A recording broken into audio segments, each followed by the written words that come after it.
Manchester United fans are buzzing after an eventful few days at the club, highlighted by their thrilling 3-2 victory over Bodo Glimt in the Europa League and the preparations for their upcoming Premier League clash against Everton. Ruben Amorim, the new manager at Old Trafford, is wasting no time implementing his vision, as both the players and the coaching staff focus on building momentum. Following the win against Bodo Glimt, where United secured Ruben Amorim's first managerial triumph at the club, the team was back at Carrington for training. The players split into groups to focus on different areas.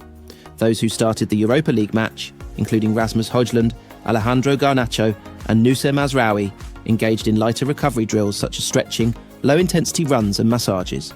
Meanwhile, defenders like Matthijs de Ligt, Lisandro Martinez and Victor Lindelof worked on tactical drills aimed at improving positioning and communication. Amorim's philosophy is already evident, as he demands control, composure and discipline from his squad. Young talents like Kobbie Mainoo and Tyrell Malacia also impressed, with the former focusing on quick passing drills and the latter showcasing defensive awareness and overlapping runs. Goalkeeper Andre Onana had a separate session honing reflex saves and distribution under pressure, a key part of Amorim's tactical plans. Ruben Amorim was highly involved in the session, giving individual instructions and motivating players, particularly Garnacho and Højlund, after their strong midweek performances. Reflecting on the Europa League victory, Amorim expressed his pride in the players' energy and commitment, but stressed the importance of shifting focus to Everton, who will visit Old Trafford on Sunday. With this win, the squad seems united and ready to fight for every point, hoping to give fans another performance to celebrate. Off the pitch, Manchester United is making waves in the transfer market, being linked with exciting prospects like Napoli's 𝐉𝐔𝐒𝐓 and PSG's Randal Kolo Muani. 𝐉𝐔𝐒𝐓, a 23-year-old winger renowned for his creativity, is reportedly being offered a lucrative 5-year contract worth €8 million annually. However, prizing him away from Napoli could prove challenging, with the Serie A club valuing him at around €100 million. Meanwhile, Kolo Muani, a versatile French striker, has struggled to meet expectations at PSG and may welcome a fresh start under Amorim. His speed, physicality and technical skill make him a promising option for strengthening United's attack. United fans were treated to a nail-biting spectacle in their recent win against Bodo Glimt. Garnacho opened the scoring within the first minute, but the visitors fought back, leaving United trailing midway through the first half. Højlund levelled the game with a brilliant header just before half-time and delivered the winning goal early in the second half, tapping in a well-executed team move. The victory marked a turning point for United's European campaign and a promising start for Amorim's tenure. Højlund, in particular, credited the team's new back three system for his recent success, stating that it mirrors his style at Atalanta and suits him well. Amorim has already identified areas for improvement, particularly in defence and fitness levels. Training sessions now simulate loss of possession scenarios to build the team's resilience and work rate in regaining control.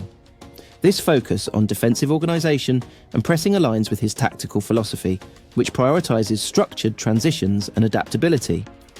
Additionally, reports suggest United is targeting a new left-back in upcoming transfer windows, with names like Alphonso Davies and Milos Kerkez under consideration.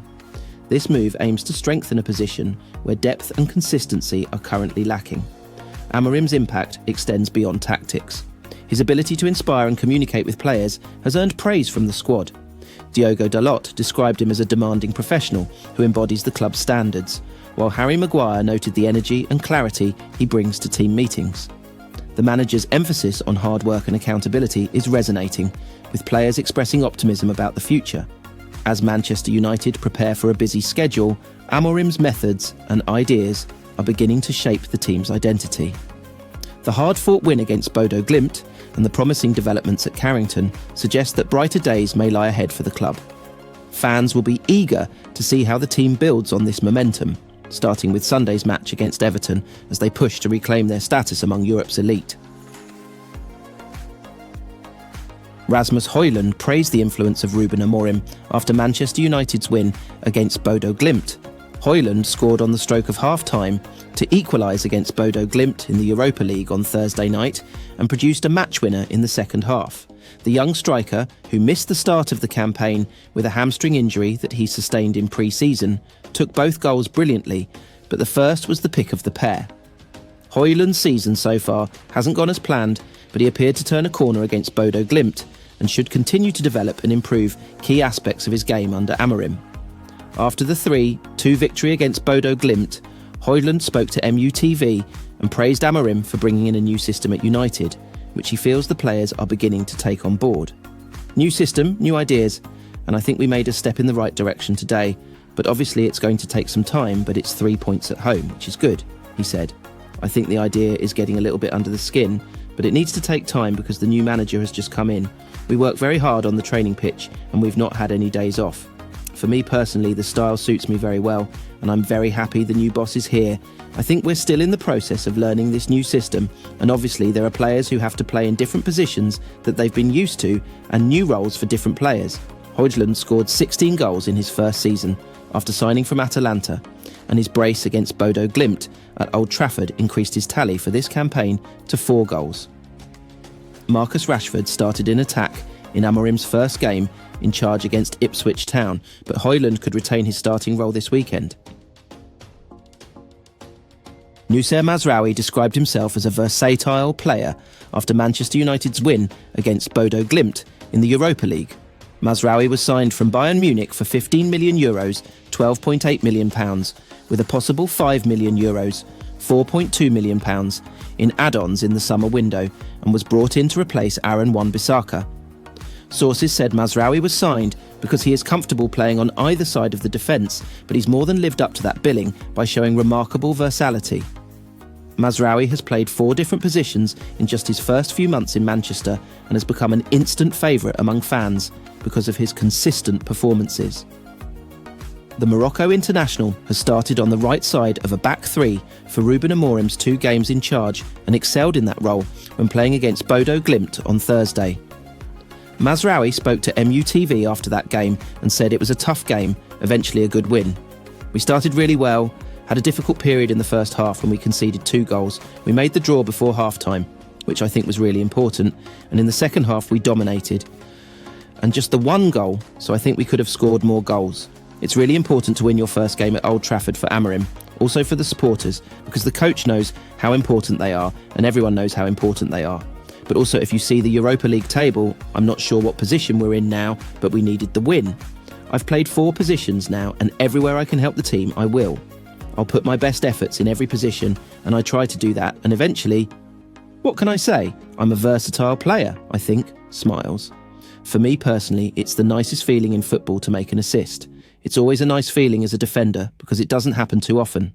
Mazraoui has started every game bar 1 in the league for United this term.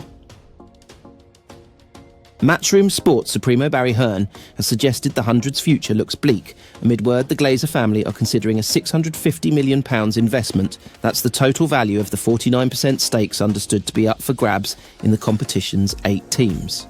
It's reported Manchester United's majority owners are weighing up a plan to buy almost half of Lords-based cricket franchise London Spirit, but Hearn wouldn't go anywhere near the deal himself.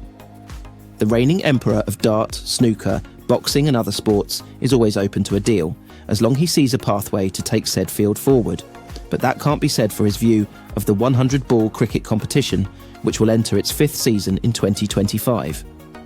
I don't think the 100's got a great future, Hearn told Mirror Sport on the eve of the 2024 Mosconi Cup, which kicks off in Florida on Saturday. I think it looks a bit too samey for me. The 100 first launched in the summer of 2021, at a time when the world was hungry for new sport in the wake of the COVID-19 pandemic.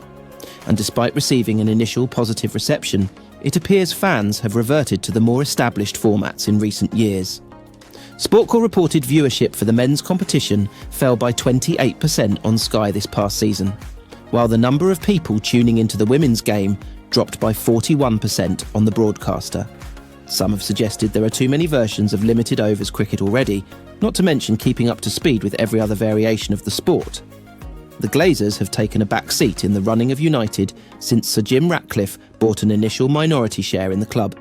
Seemingly keen to dip into another area of British sport, however, they've been warded off investing in cricket following Hearn's previous poor experience.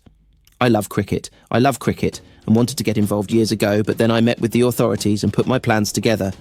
I was horrified by how little support I got, he continued. They'd just close the doors if they could get away with it.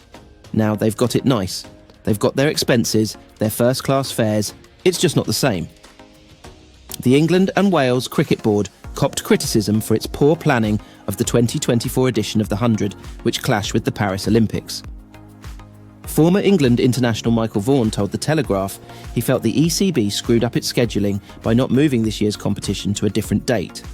Looking at sports opportunities in the UK on a broader scale, Hearn went on to suggest it's perhaps not a good time for investment, and the Glazers may be wise to heed his words, as he suggested excessive red tape and a lack of funding from those in power is to blame. I'm a commercial promoter. I make money, but also I boost prize monies to a level they've never seen before. That's my job, he said, that's what I do, but I suddenly get the feeling, both in the government and various bodies, they pay lip service to new enterprise. So it's all very well saying, well done, you've done ever so well. Come have your picture taken at 10 Downing Street. But that doesn't help the grassroots, and it's all about money.